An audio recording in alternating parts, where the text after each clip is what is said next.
Imagine feeding a Hollywood blockbuster into an AI, asking for like a basic movie review, and getting back a surgical deconstruction of America's original sins. Yeah, That is exactly what we're looking at today. right. It's wild. We have a really fascinating set of sources. Our main text is this highly specific, incredibly dense piece of post colonial cinematic analysis.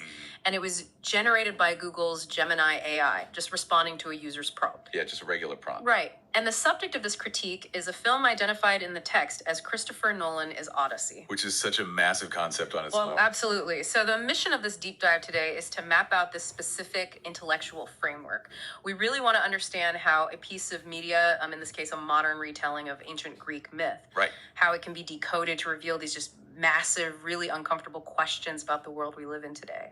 And it really is a labyrinth of an analysis. Like what this Gemini generated text does is it examines how the film uses classical mythology, but fused with these very, very deliberate modern casting choices to build a rigorous critique of racial politics. Yeah, wow. And cultural dominance and historical trauma. Yeah. It's just this amazing example of how deep algorithmic synthesis can go when it's prompted with the right theoretical lenses. Right. You know. And before we get into the weeds of, Greek gods and Hollywood casting, I really need to put a giant flashing neon sign right here at the start. Always a good idea with this kind of stuff. Yeah, I want to lay out our ground rules.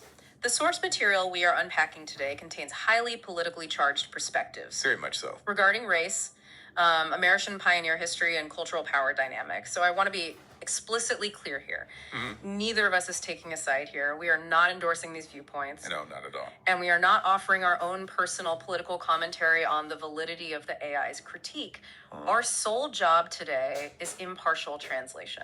We are just going to map out the architecture of this specific argument so you, the listener, can understand the mechanics of what the text is actually saying. I think that is a vital disclaimer. Yeah. You can kind of think of us as tour guides in a very complex intellectual museum. Oh, I like that. Yeah, we are just pointing out the exhibits, reading the plaques, and explaining how the curator, which in this case is the AI, Right. organized the information. Right, exactly. The value for the listener is in seeing how these intricate arguments are constructed, regardless of whether you personally agree with the conclusions. Okay, let's unpack this. And we aren't even going to start with the plot of the film. No? The source text doesn't care about the inciting incident or the three-act structure. It starts right on the surface. The visual At a aesthetic. casting level. Yeah. Specifically, it zeroes in on the Hollywood trend of casting Black and Asian actors in a pre-BCE ancient Greek setting. Yes. The text immediately takes aim at what the entertainment industry generally refers to as colorblind casting, or sometimes diversity casting. Right. And this is the practice of casting actors of color in roles that historically or classically would have been imagined as white. Right, like in period pieces. Exactly, especially in foundational Western myths or European historical dramas. We see this all the time now, right? Like Hamilton, Bridgerton, the various live action Disney remakes. Usually the public conversation around this is either this is a great step forward for representation, Right. or on the other side, this is historically inaccurate. But this AI critique takes a completely different, much darker path. It really does. It focuses on one specific casting choice in this Nolan Odyssey film, Helen of Troy. The face that launched 1,000 ships, a mythological embodiment of the ultimate idealized Western standard of beauty. Exactly. So the text notes the casting of a highly capable Black actress for this role. It specifically mentions someone of the caliber of Lupita Nyong'o. Oh yeah, an incredible talent. Yeah, but it highlights a massive defining detail that changes everything. The film doesn't just present a Black Helen of Troy, it presents Scarface Helen. She bears a distinct, prominent knife scar across half of her face. And this is where the text introduces the concept of a semiotic critique. Okay, let's break that down. Right, so for anyone who might not be deep into media studies, a semiotic critique basically means looking at the signs and symbols in a piece of art and asking what they secretly communicate. So it's looking past the obvious. Right. The AI argues that this single aesthetic choice, the scar, it turns a seemingly progressive casting decision into a deeply layered irony. Let me make sure I'm wrapping my head around this. On the surface, a studio executive would say, look, we cast a Black woman as the ultimate symbol of beauty. We are breaking down barriers. This is a massive victory for inclusion. But the text says, no, it's actually the opposite. Precisely. The text argues that the execution, the addition of the scar, it creates an illusion of inclusion. An illusion. Yeah. The analysis interprets that scar not just as a gritty character designed to make her look cool or battle-hardened. Right. It reads the scar as a physical manifestation of an unhealed historical wound, specifically the legacy and trauma of slavery and segregation. Okay, that is fascinating. So the text is saying it's like a prestigious museum putting a stunning, priceless vase on display, but purposefully highlighting a massive, ugly crack down the middle. Yes. Like they are inviting it into the institution, they are putting a spotlight on it, but the damage is the focal point. That is exactly it. Does this mean, according to the text, that mainstream culture is permanently branding these characters as alien or unclean within classical aesthetics? That is exactly the mechanism the text is highlighting. By giving this Black Helen a disfiguring scar, the narrative subtly dictates that she isn't allowed to be the true, unblemished subject of the story in the way a white actress might have been allowed to be. Wow. Instead, she functions as what the text calls a lingering visual pain for white pioneering history. Visual pain. That is such a heavy phrase. It really stops you in your track. It does. But I want to dig into the why of it. Why would a mainstream film do this, according to the critique? Is it a conscious, malicious choice by the filmmaker, or is it something deeper? The AI frames it as a symptom of aesthetic hegemony. Okay. It's a fancy academic term, but it basically just means the dominant culture gets to decide what is considered normal, beautiful, or classic. Right. The text implies that the mainstream culture, on one hand, wants the moral credit of bringing marginalized groups into these elevated classical roles. They want the pat on the back. Exactly. But on the other hand, it can't quite bring itself to present them without acknowledging the trauma the dominant culture inflicted on them. Oh, I see. So through the mutilation of the character, the film subconsciously reinforces that they will always carry the brand of trauma. Oh, wow. They are allowed into the pantheon of Greek gods and heroes, but only if they wear the historical scars. It's an inclusion that ultimately reinforces the trauma rather than erasing it. It's like, imagine you finally get invited to sit at the corporate boardroom table. You're there, you're in the room where it happens, but your chair is specifically designed to be 2 inches shorter than everyone else's. Oh, man. And your name placard has your biggest career failure printed on it. Yeah. You are included, but the furniture itself is constantly reminding you and everyone else of your specific place and your past. That is a perfect analogy for what the text is describing. The casting choice is weaponized. It takes the aesthetic surface of the film and turns it into a political statement about who gets to be whole and who has to be broken to be deemed interesting or acceptable to the mainstream gaze. Yeah, so that is how the source breaks down the visual treatment, like the politicization of aesthetics. Right. But then the analysis takes a really interesting turn. It moves away from what things look like and starts digging into how the story actually functions. It shifts gears completely. Yeah, shifts from the visual trauma of the Black characters to the narrative marginalization of the Asian characters. And this is where the AI really starts flexing its knowledge of classical mythology, weaving it together with sociological theory. Right, so the text zeroes in on an Asian character in this Odyssey film. And in the story, this character falls victim to the Sirens' song. Now, for anyone who needs a quick Greek mythology refresher, the Sirens were these mythical creatures whose beautiful singing lured sailors to steer their ships into the walks and drown. A literal lethal temptation. Exactly. So in the film, this Asian character hears the song, succumbs to the temptation, and defects from the team. Yeah. But the crucial detail, the thing the source text absolutely fixates on, is that this character doesn't have a name. Right. While the other characters in the film, including the Black characters we just discussed, have distinct names, faces, and recognized identities, this Asian character is designated simply as a nameless nobody. And this is not an accident, according to the text. Yeah. If we connect this to the bigger picture, the mythology is operating on two very distinct levels here. Okay. First, there's the direct callback to Homer's original Odyssey. Okay. In the epic poem, Odysseus famously gets trapped in a cave by the Cyclops, Polyphemus. I remember this from high school English. Right. And to trick the monster, Odysseus tells him that his name is Autis, which is ancient Greek for nobody. Right, so when Odysseus stabs the Cyclops in the eye, the Cyclops yells out to his friends, "Nobody is attacking me." Exactly. And they just ignore him. It's a classic trick. It's a survival tactic based on erasure. But in this modern cinematic metaphor, the source argues that assigning the specific role of nobody to the agent character captures a very specific real-world historical predicament. Right. The text maps this onto the sociological concepts of the perpetual foreigner or the invisible man in American society. Okay, I want to pause and push back on this a little bit, or at least, I want to play devil's advocate here. Sure. Isn't it entirely possible that this is just a standard Hollywood trope? Every ensemble action movie has a red shirt character. The guy who dies first. Yeah, the guy who is just there to die early on so the audience understands the stakes are real. Is it possible the AI is just over-indexing on a background extra?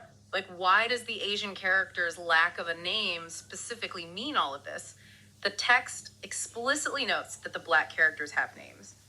Why is this specific character relegated to being a nobody? That is the exact tension the source text is trying to highlight.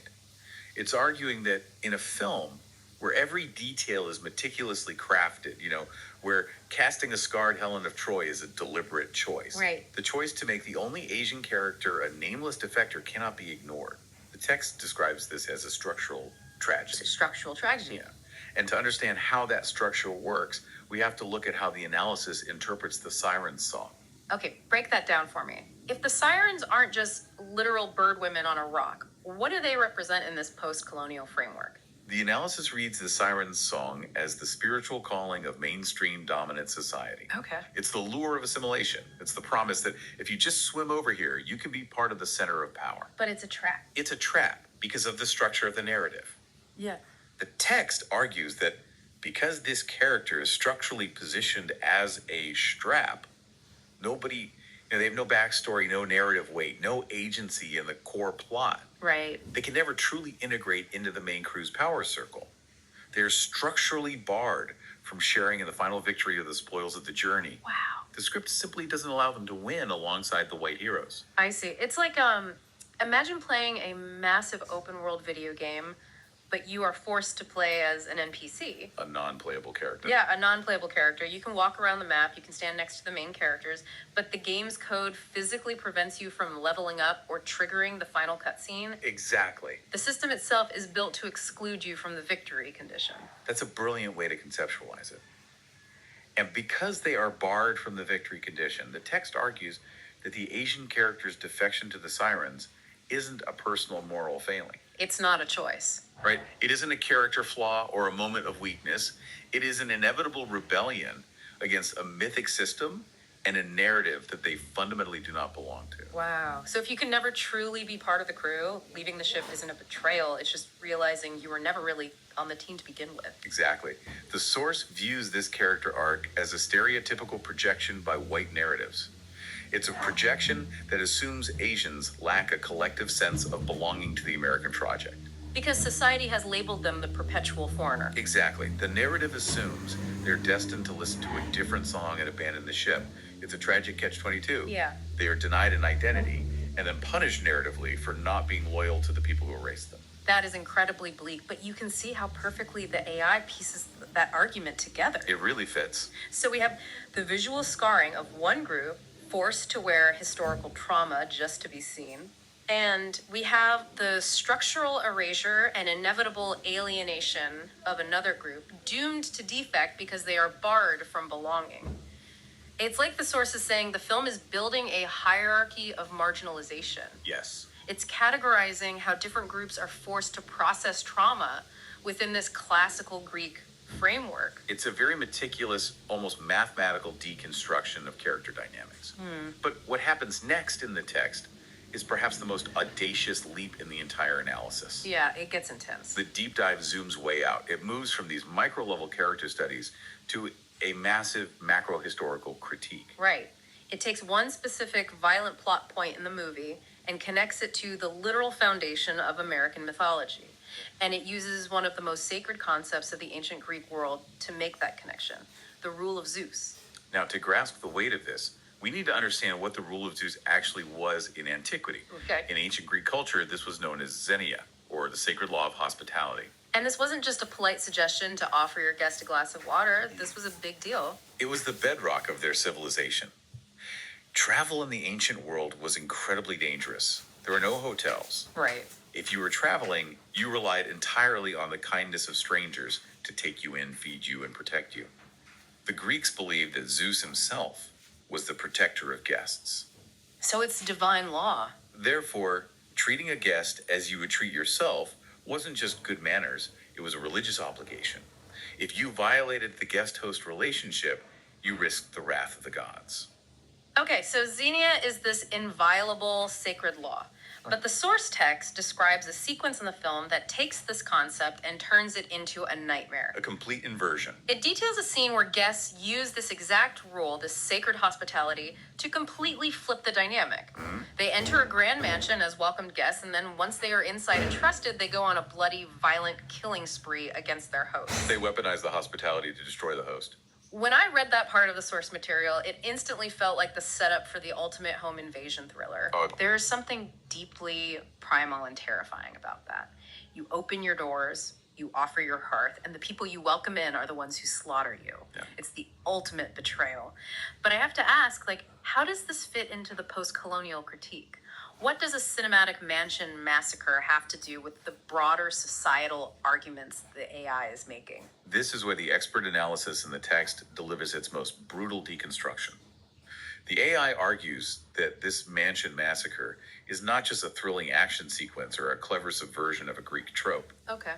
It argues that this scene is a literal bloody mirror held up to American pioneer history. Okay, walk me through that. How does the AI connect those dots? Think about the foundational narrative of the United States from a post-colonial perspective. European whites arrived on the North American continent. Right. In the context of the land, they were the guests. And historically, in many early encounters, they relied on the kindness, the agricultural knowledge, and the hospitality of the Native American hosts to survive those first harsh winters.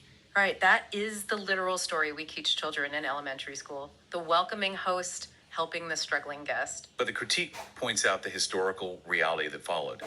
The guests exploited that dynamic. They turn in them. They used the position of the guest to infiltrate, to gather strength, and ultimately to violently usurp the host's position through slaughter, broken treaties, and genocide. Wow. The guest became the master by killing the host and taking the mansion, which in this case is the continent. Wow. So the film's home invasion is structurally identical to the colonization of North America. That is a massive, audacious leap from Homer's Odyssey, but within the framework the text builds, you can't unsee it. It's a structural perfect match. Yeah. But what makes this analysis so compelling isn't just the historical parallel, it's how the source diagnoses the psychological aftermath of that history on the descendants of those guests. The people who live in the mansion today. Exactly. The text argues that modern mainstream culture, the descendants of those pioneers, they inherited immense material wealth. They own the mansion now. They have the power, the resources, the security. But according to the text, their spiritual core is fundamentally broken. Because of the original sin of how they acquired the mansion in the first place? The violation of that sacred hospitality. Yes. The text describes this resulting spiritual crisis as an Odyssean exile. Odyssean exile. I want to pause on that because it's a bit of an oxymoron. If they own the mansion, how are they in exile? That's the brilliance of the phrase. Physically, materially, they are home. But spiritually, their souls are forced to wander. Oh, I see. The text implies that deep within the collective unconscious, there is an awareness that their home is built on a foundational violation of hospitality and a massive blood debt. Right. Because of that unresolved guilt, they can never truly find rest. They can never be at peace in the house they stole. They are exiles in their own home. An exile of the soul. That is a profound way to look at cultural anxiety. It's like if you stole a massive fortune and bought a beautiful castle, no matter how comfortable the bed is, you're always going to sleep with one eye open. You know you didn't earn it, and you know what you did to get it. And that brings us to what I think is the most striking, provocative phrase in the entire source document, the concept of cheap redemption. This is where the text brings the theoretical critique right into the modern calendar. It applies this spiritual crisis, this Odyssean exile, directly to the modern American holiday of Thanksgiving. Right. And again, a reminder to our listeners, we are mapping the claims of the text. We aren't trying to ruin your family dinner. No. But the source offers a really punishing, unflinching assessment of Thanksgiving. It doesn't view it as a genuine holiday of gratitude or a celebration of harvest. Not at all. The text calls Thanksgiving a carefully choreographed ritualistic, cheap indulgence ticket. We need to unpack that terminology because it is very deliberate. The word indulgence has a very specific historical meaning. Like in the church. Exactly. In the Middle Ages, the Catholic Church sold indulgences. They were literal tickets you could buy to essentially pay off your sins or reduce your time in purgatory without having to actually do the hard spiritual work of repenting or changing your behavior. It was a transaction. You pay the fee, you get the clean conscience. Exactly. And the source argues that modern Thanksgiving functions in the exact same way for the collective American psyche. By having the dinner. By sitting down to a turkey dinner once a year and symbolically, retroactively thanking Native Americans, often through highly sanitized mythical retellings of that original guest host encounter. Right. Modern culture is engaging in what the text calls a psychological massage. A psychological massage. It feels good, it works out the knots of guilt, but it doesn't actually heal the underlying injury. Precisely. The text claims the entire structural purpose of this annual ritual is to legalize and lighten the incredibly heavy burden of their ancestors' original sin. It's a release valve. It's a pressure valve. It allows the descendants of the pioneers to feel absolved and grateful without ever having to surrender the mansion, redistribute the wealth, or truly reckon with the blood debt that bought the house. It's a way to soothe the wandering soul without actually ending the exile. It's like, imagine a massive corporation that is knowingly polluting a river. Okay. Instead of spending the billions of dollars required to fix their factories and clean the water, they just buy a cheap carbon offset credit once a year. Oh, yeah. They issue a press release about how much they love nature, and then they go right back to polluting. The Thanksgiving turkey in this critique is the carbon offset for historical genocide. Wow. The fine is just the cost of doing business. That analogy hits a nail on the head. The text argues that the ritual allows people to say, look, we were good guests after all. We are thankful, even while they are historically standing over the bodies of the hosts. It is a staggeringly dark, cynical way to view a family holiday. But you have to admit, it perfectly, logically aligns with the rigorous semiotic critique the source has been building since the very first casting choice. It does. It is structurally sound, even if it is incredibly uncomfortable to sit with. Very uncomfortable. And it shows how this Gemini AI seamlessly wove together ancient Greek mythology, cinematic visual language, and systemic historical critique into one cohesive, albeit highly controversial argument. It really is a masterful example of how deeply a text can be read and decoded, entirely independent of whatever Christopher Nolan or the studio actually intended when they made the film. Right. Once the art is out there, it becomes a mirror for these massive societal anxieties. Okay, let's take a collective breath. We have covered an immense amount of intellectual ground today. Let's briefly recap the journey we just went on, not as a checklist, but to see the whole picture the AI painted for us. We started on the surface. Right, we looked at the visual. We explored Scarface Helen, where the text argued that modern colorblind casting can actually be weaponized as a tool to brand marginalized groups with aesthetic trauma, ensuring they wear their historical wounds for the mainstream gaze. Then we moved from the visual to the structural. We examined the tragedy of the Asian nobody. The perpetual foreigner.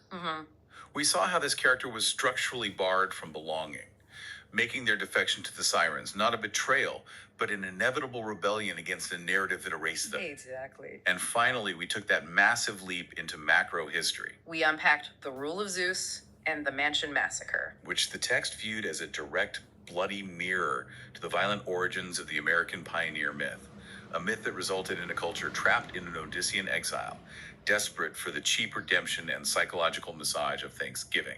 It is a lot to process. It is. And what's fascinating is that the source text, this AI hallucination of cultural theory, Yeah. it doesn't just drop the mic and walk away. It actually leaves the user who originally prompted it with a vital, unresolved question. Yes, the final lingering question. What does the AI ask at the end? The source poses this dilemma. In this long cinematic trek home, this modern Odyssean journey, which is still ultimately dominated by white heroes, Right. a journey where characters of other races are primarily serving as symbolic ornaments or as vessels to carry trauma, what does the film's ending actually accomplish? Right. What is the point of the art? Exactly. Does the movie actually provide a thorough reckoning of this foundational original sin? Or by putting it on screen in a beautifully shot, entertaining blockbuster, does it merely romanticize it and artisticize it all over again? That is the $1,000,000 question for all historical media. Does making a beautiful, thrilling movie about a horrific foundation actually challenge that foundation? Right. Or does it just make the foundation look better in the museum? It completely changes how you look at the media we consume. It's not just about whether the marble statue looks classical and clean. It's about asking whose blood is in the mortar holding the pedestal together. It absolutely forces the audience to interrogate their entertainment on a molecular level. You can't just passively watch after reading a critique like this. Which brings us to a final thought for you, the listener, to mull over today as you go back to your day. If our modern retellings of ancient myths, our blockbusters, our prestige TV shows, our novels, are just elaborate new ways for a culture to process its historical guilt, what does it mean when the people processing that guilt are still the exact same people holding the pen, greenlighting the budgets, and controlling the narrative? It's a huge question. Are we actually dismantling the sins of the past through our art? Or are we just building shiny, highly entertaining new Trojan horses out of our own apologies? Keep questioning the media you consume, keep looking for the cracks in the marble, and thank you for joining us on this deep dive.